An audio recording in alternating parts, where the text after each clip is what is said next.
حضرات، میں نے آپ کے سامنے قرآن پاک کی ایک آیت کریمہ بیان فرمائی ہے، اِنَّا أَعْطَيْنَاكَ الْكَوْثَرَ۔ اس سے پہلے کہ ہمارا ایمان، ہمارا عقیدہ کیا ہے، مسلمان کا اپنے نبی سے، نبی کے ساتھ صلی اللہ علیہ وسلم کے ساتھ جو رشتہ ہے وہ دو طریقوں سے ہے۔ کتنے طریقوں سے ہے؟ دو طریقے کا رشتہ ہے ہمارے پیارے آقا صلی اللہ تعالی علیہ وسلم کے ساتھ۔ ایک رشتہ ہے عقیدت کا، عقیدت کا، سب سے پہلے عقیدت کا رشتہ ہے، اور دوسرا ہے پھر عملی رشتہ۔ عقیدت کیا ہے؟ عقیدہ کیا ہے کہ نبی علیہ السلام کو کس آنکھ سے دیکھنا، کس کان سے سننا، کس زبان سے بیان کرنا، کیا جاننا، کیا صدیق اکبر کی طرح جاننا، کیا وہ صدیق اکبر کی آنکھ جس آنکھ نے بولا اے میرے نبی میں نے تیری حسین سے، تیری جمال جیسی خوبصورتی سے زیادہ کوئی دنیا میں کوئی چیز ہی نہیں دیکھی ہے، ادھر سے کھڑا ہوتا ہے اس کا ابو جہل، وہ کہتا ہے اے نبی میں نے تو تم جیسا بدصورت اپنی آنکھوں سے کبھی دیکھا ہی نہیں ہے، اب خود فیصلہ کرو کہ آپ کس آنکھ سے دیکھنے والے ہو، حضرت صدیق اکبر کی آنکھ سے دیکھنے والے ہو یا ابو جہل کی آنکھ سے دیکھنے والے ہو؟ تو وہیں سے آپ کا عقیدہ پتہ چل جائے گا کہ ہمارا عقیدہ کیا ہے، ہماری آنکھ کون سی والی ہونی چاہیے۔ پھر دوسرا جو ہے، دوسرا رشتہ جو نبی سے ہے وہ عملی رشتہ ہے۔ وہ عملی رشتہ کیا ہے کہ پیارے آقا صلی اللہ تعالی علیہ وسلم نے جو کچھ بھی ہمارے لیے صالح کام، صالح عمل کیے ہیں، ہمارے لیے جو سنتیں چھوڑی ہے ان پر عمل کرنا، ان کو اپنی زندگی میں بجا لانا، یہ ہو گئی عملی رشتہ۔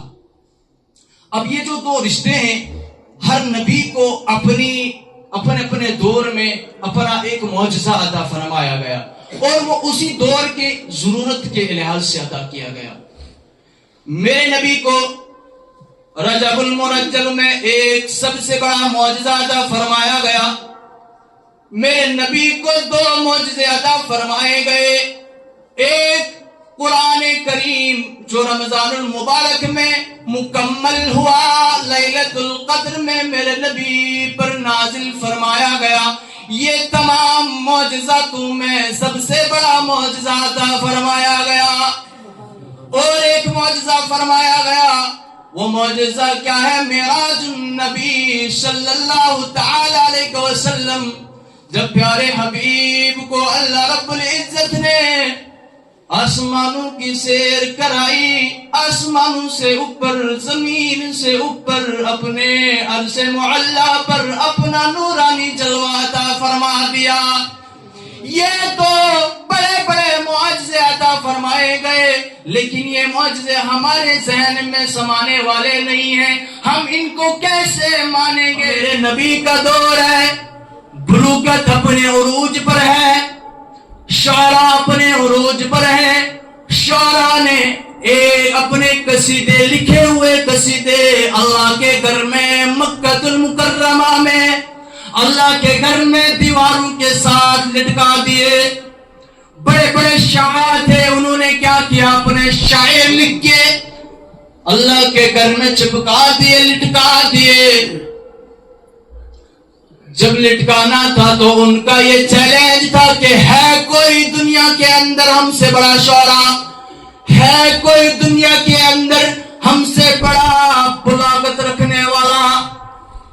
تو اللہ کے پیارے حبیب صلی اللہ تعالی علیہ وسلم نے امام جعفر کو بلایا، جعفر طیار کو بلایا، اے جعفر طیار آجا میرے پیارے، یہ جو بلاغت کا دعویٰ کرنے والے ہیں، بڑے بڑے شعراء کہلانے والے ہیں، خود کو انہوں نے 100 200 500 اشعار لکھ کر اللہ کے گھر میں لٹکا دیے، اور چیلنج کر رہے ہیں ہے کوئی شعراء دنیا کے اندر، انہیں قرآن کریم کی یہ چھوٹی سی سورت لے کر جاؤ، انہیں بتا دو کہ یہ اللہ کا معجزہ ہے۔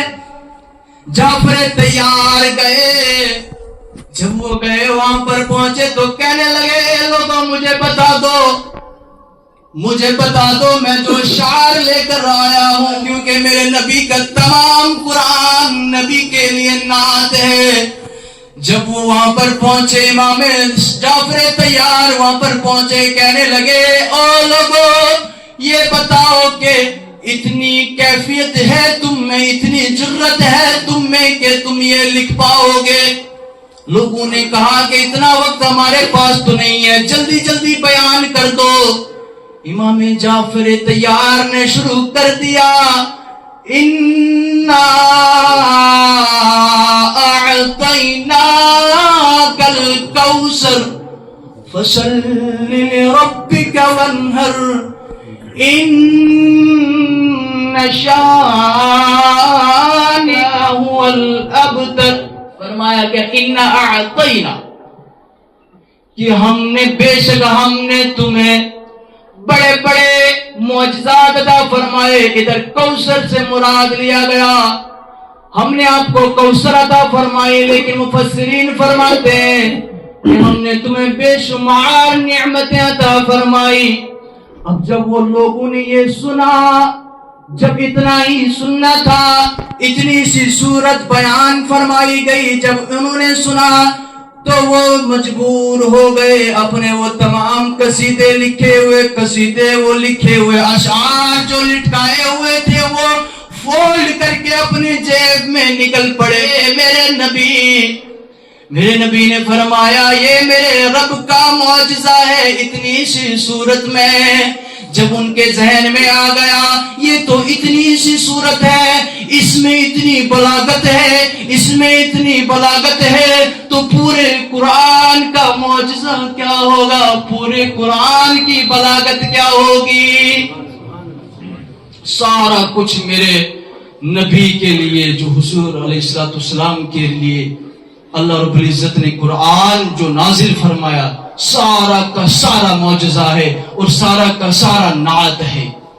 اور تمام جو وہاں پر جو خود کو بلاغت کہنے والے تھے، شعرا کہلانے والے تھے، انہوں نے اپنا وہ جو سارا کچھ لکھا ہوا تھا وہ اتار کر یہ ایکسپٹ کر لیا، یہ مان لیا کہ حضور علیہ السلام ہی آخری نبی ہیں اور وہی سب سے بڑا معجزہ دکھانے والے ہیں۔ معجزہ کا یہ معنی نہیں ہوتا کہ اگلا بندہ جو ہے ایمان لائے، نہیں، اللہ کو اپنے پیاروں کو ان تمام سے افضل رکھنا ہوتا ہے، ان تمام سے اوپر رکھنا ہوتا ہے۔ کسی نے جادو دکھایا، اب وہ سوچتے کہ اگر اللہ کا نبی ہوتا تو وہ ہم سے نیچے ہے، ہم تو جادو ہے، ہم تو جادو بڑے جادو کہلانے والے ہیں، لیکن نہیں، اللہ کے رسول کے، اللہ کے نبی کے سامنے ان کا جادو بھی ختم ہو گیا اور اللہ کے سامنے بڑے شعراؤں کے شاعری ختم ہو گئی، تمام کی بلاغت ختم ہو گئی۔ اللہ کے پیارے حبیب صلی اللہ تعالی علیہ وسلم کو وہ معجزہ عطا فرمایا ہے۔ مفسرین ارشاد فرماتے ہیں اِنَّا أَعْطَيْنَاكَ الْكَوْثَرَ، میں نے اپنے نبی کو وہ شان عطا فرمائی ہے، وہ شان کریمی عطا فرمائی ہے، ظاہری بھی نور، جسمانی بھی نور، ہر طرف نور ہی نور پیدا فرمایا ہے۔ لیکن ہمیں بھی وہ آنکھ چاہیے کہ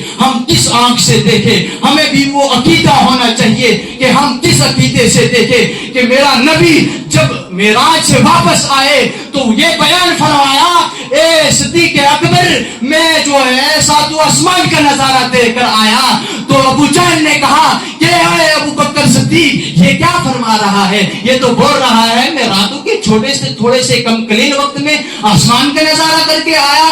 تو صدیق اکبر نے کہا کہ اگر میرے نبی کی بات ہے تو یہ حقیقت ہے، میں ماننے کے لیے تیار ہوں، میں اس پر قائم اور دائم ہوں۔ لیکن انکار کس نے کیا؟ ابو جہل نے انکار کر دیا۔ اب مجھے بتاؤ، اللہ نے اتنا بڑا معجزہ پیارے حبیب کو دیا تو اس نے ایمان کیوں نہیں لایا؟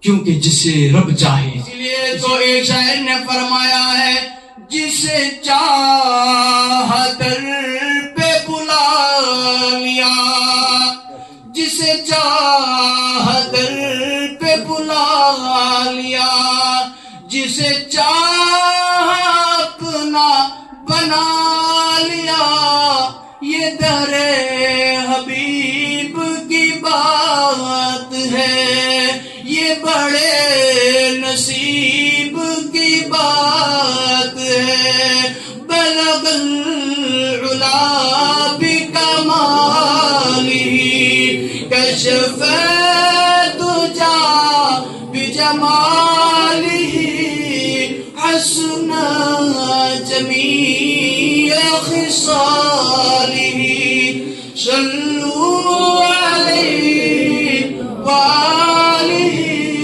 صلوا علیہ وآلہ صلی اللہ تعالیٰ علیہ وسلم. اللہ رب العزت ہم سب کو سننے سے زیادہ عمل کرنے کی توفیق عطا فرمائے.